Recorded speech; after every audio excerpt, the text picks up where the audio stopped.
This case takes place in the United Kingdom on the 18th of June 2001. Danielle Sarah Jones was born on the 16th of June 1985 in East London to her parents Linda and Tony Jones. She was raised in a close-knit, working-class family. Danielle enjoyed a seemingly ordinary childhood in East Tilbury. Growing up, she was described as happy and bright, but those who knew her described her as rather shy and seemed to lack self-confidence.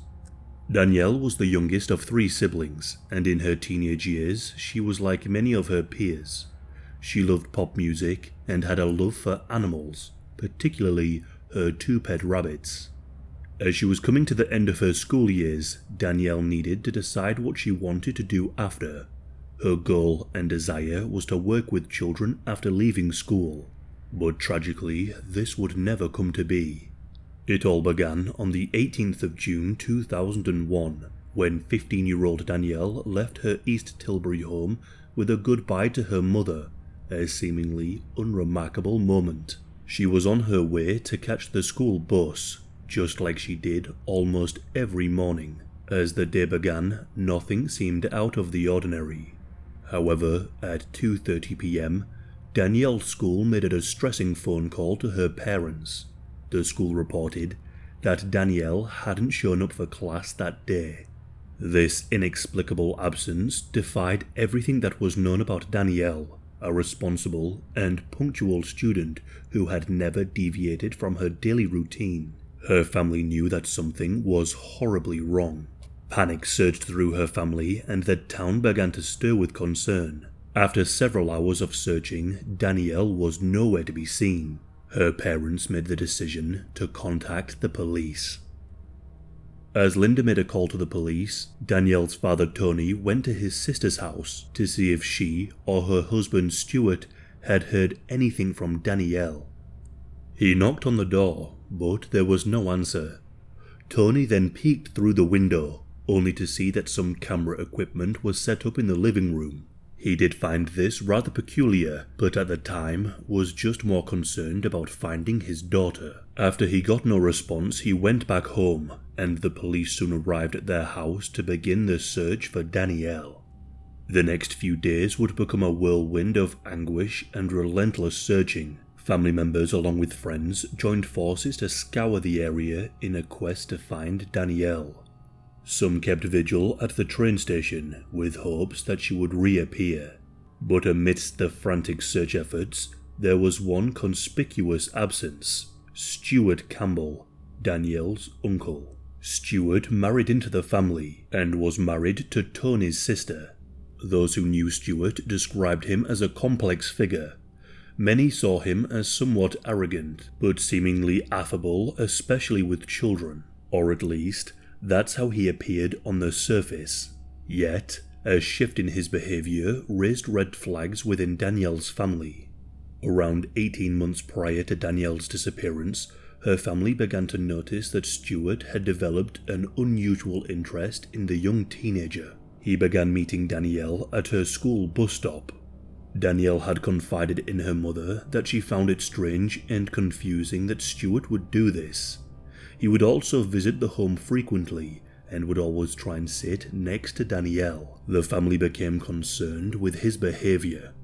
And whilst everyone was looking for Danielle, Stuart seemed to have little to no concern for his niece, and he made no attempt to search for the girl that he had shown so much interest in prior to her disappearance. Police sniffer dogs were brought in and were able to pick up Danielle's scent. It seemed to investigators that Danielle had started walking towards the school bus stop, but at some point she had stopped and walked back in the direction she had come from. Stuart Campbell's lack of interest in the disappearance of his niece aroused suspicion, not just amongst family members, but also among investigators, who quickly decided to run a background check. It would be revealed that Stuart had a history of approaching young girls on the streets, masquerading as a photographer and coaxing them into his home. It would come to light that in 1989, Stuart had been given a 12-month suspended sentence for a deeply disturbing incident. He had held a 14-year-old girl at his home, where he proceeded to photograph her while she was dressed in a karate suit. Originally charged with abducting the girl and taking indecent pictures, the abduction charge was dropped after he admitted to taking a child without lawful authority, and in 1979 he had been convicted of robbing a 16-year-old girl on the street, a crime that resulted in a 4-year jail sentence. Danielle's father said the family had known Stewart had been in court previously, but they had been kept in the dark about the severity of the offences. They had also been led to believe that he had been found not guilty. 3 days into the disappearance, the police suspected that Stewart may be responsible. However, they needed more evidence. The police were also concerned that Danielle might still be alive and locked up somewhere, kidnapped by Stewart. They were worried as to not spook him in case he would harm her. But just 5 days after the disappearance, Stewart was arrested. When questioned as to his whereabouts, Stewart gave an alibi, saying that around the time of Danielle's disappearance, he was at a DIY shop. Stewart told the officers that he was close with Danielle because he was worried for her well-being. Danielle and her parents had been having some arguments, and so he told them that he had gotten close to her to give her some support. Can you say your name, please? Stuart Campbell. With reasonable grounds to believe, Stuart, you know where she is, don't you? No. Where is she? The lady said to me not to say nothing, right? Right. Can your conscience allow you to do that? You know where she is. Keep the line in the middle. What's her name? Danielle. Danielle. Right, move gradually to your left as it's opening up. You're not going to talk to her, Stuart? Nothing to say. There was not enough evidence to charge Stewart with any crime, and so he was released and kept under surveillance. The police were busy combing through evidence retrieved from Danielle's bedroom, and inside her bedroom they made a disturbing discovery. A pencil case belonging to Danielle contained a number of notes written to her from Stewart, and these notes were rather inappropriate. One said, "Hi Princess, hope you have a lovely holiday. Text me when you get back. Love, Stewart." The second one said, "Hi Princess, in case you missed my last note, I thought I'd pop another to let you know that I do miss your smile." Police then found that the alibi Stewart had given was not accurate. He had lied about his whereabouts. Stewart was arrested yet again, and this time he would be charged after more damning evidence came to light. His home was searched, and in his attic, police found camera equipment with images of young girls on the rolls of film. These girls were not of age and were wearing lingerie. A significant breakthrough was the revelation of a text message sent from Danielle's phone shortly after she disappeared. The message read, "Hi Stu, thanks for being so nice. You're the best uncle ever. I'll tell Mum I'm so sorry. Love you loads, Dan, kiss kiss kiss." This message raised suspicion because Danielle's texting habits had consistently featured lowercase letters, unlike this message, which was all in capital letters. Another pivotal piece of evidence was the data from mobile phone masts. It was discovered that both Stewart's and Danielle's phones had been within the range of a single phone mast when the suspicious text message was sent from Danielle's mobile phone. The evidence strongly indicated that Stewart had sent the message to himself from Danielle's phone in an attempt to cover up what he had done. It was Stewart who had helped Danielle set up her mobile phone some time before her disappearance. And inside Stewart's home, they found a piece of paper, and on this piece of paper was Danielle's password to her mobile phone, which explains how Stewart gained access to it. And then the police found bloodstained stockings in Stewart's home, and the stockings contained DNA matching both himself and Danielle. A diary was also recovered from Stewart's home, which revealed a disturbing obsession with teenage girls, particularly Danielle. In fact, his diary was almost exclusively dedicated to her. The evidence collected painted a deeply unsettling portrait of the accused. It became apparent that Stewart had done the unthinkable. It also came to light that 4 months before Danielle disappeared, Stewart is alleged to have approached 2 young girls at the gym he would go to. He offered to take photographs of them and handed over his business card.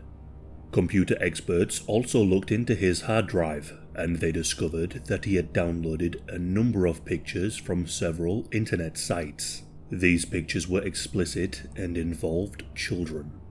Witnesses also later came forward and stated that they had seen someone who fit Danielle's description talking to a man in a blue van on the day of her disappearance, and Stewart owned a blue van. With all of this evidence, Stewart was charged with the murder of Danielle.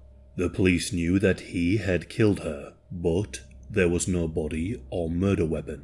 Stewart vehemently denied doing anything to Danielle and told the police that he had no idea what happened to her.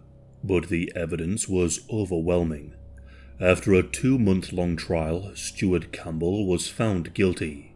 The jury delivered the verdict based on the evidence presented during the trial, with Stewart unable to give any meaningful rebuttal. He was sentenced to life imprisonment for the murder of Danielle Jones and an additional 10 years for abduction. Throughout the trial, Stewart continued to claim he was innocent. In a landmark decision, the court handed down a minimum term of 20 years behind bars before he could even be considered for parole. Their sentencing effectively meant that Stewart would remain incarcerated until at least November of 2022, when he would reach the age of 64. The police gave Stewart countless opportunities to tell the truth and to disclose where Danielle's body is hidden, but instead he continued to lie and told investigators that he was innocent.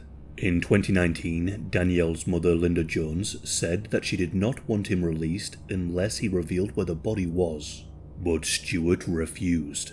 While justice had been served with Stewart's conviction, the agony for Danielle's family was far from over. He never admitted to how he killed Danielle or what he did to her body after, leaving her family without the closure they so desperately sought. At an inquest into Danielle's death in 2005, senior detectives vowed to continue their search for her body, declaring they would not give up. In May of 2017, Essex and Kent police resumed their search efforts in Thurrock after receiving new information, but sadly, no significant discovery was made during this search. In 2023, Stewart Campbell's parole hearing was held, and, thankfully, was declined, thanks to a law known as Helen's Law, which is named after a murder victim named Helen McCourt. The law aims to prevent parole for killers who refuse to reveal the location of their victim's body. Stewart's brother Alex wrote a book entitled My Brother the Killer. Alex has said, "I do not believe my brother should be released until he discloses what he did with Danielle Jones's body. Her parents have been through a living hell. They have never had disclosure." When speaking about his brother, Alex said, "Stop being a monster. Why won't you act like a human being? Even murderers can say I'm sorry." In the midst of this profound grief, Linda and Tony have found a small measure of solace in their visits to a memorial garden at Danielle's school. But the pain of not knowing where Danielle's body rests is a torment that has no equal. What exactly happened to Danielle is unclear. Many have speculated that the reason Stewart refuses to disclose what he did to Danielle is due to the way he killed her. Many have assumed that the answers may be especially horrifying. However, her parents hope that one day Stewart will do the bare minimum and allow them to give their daughter a proper burial and to put Danielle to rest.